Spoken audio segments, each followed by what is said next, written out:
కోపం వలన ఒక మనిషి తనను తాను మర్చిపోతాడని చెప్పడానికి ఒక చిన్న స్టోరీ చెప్తాను. ఒకరోజు సాయంత్రం తండ్రి ఆఫీస్ నుంచి ఇంటికి వస్తాడు. అప్పటికే ఆ తండ్రి చాలా అలసిపోయి ఉంటాడు. ఇంటికి వచ్చి చూశాక టేబుల్ మీద బుక్స్ అన్నీ కూడా చిందరవందరగా కనిపిస్తాయి. వెంటనే తన కొడుకుని కోపంతో తిడతాడు. ఎన్నిసార్లు చెప్పినా నువ్వు వినవా? చదువుకు నువ్వు ఇచ్చే విలువ ఇదేనా అని అరుస్తాడు. వెంటనే కొడుకు భయంతో ఏదో చెప్పబోతుంటే, నువ్వు ఇంక నోర్ముయ్, ఇంకొక మాట మాట్లాడితే కొడతాను, రోజు నీ వల్లే నాకు టెన్షన్ అని తిడతాడు. ఆ కొడుకు ఏడ్చుకొని గదిలోకి వెళ్ళి తలుపేసుకుంటాడు. కాసేపటికి ఈ తండ్రికి కోపం చల్లారాక టేబుల్ దగ్గరికి వచ్చి చూస్తాడు.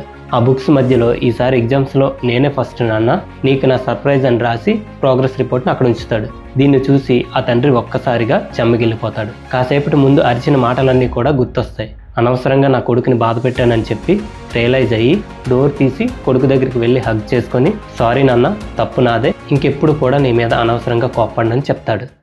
ఈ స్టోరీలో ఉన్న నీతి ఏంటంటే, మనం కోపంలో ఉన్నప్పుడు ఎప్పుడు కూడా మాట్లాడడం కానీ ఏదైనా డెసిషన్ కానీ తీసుకోకూడదు. ఎందుకంటే కోపంలో ఉన్నప్పుడు మనల్ని మనమే మర్చిపోతాం కాబట్టి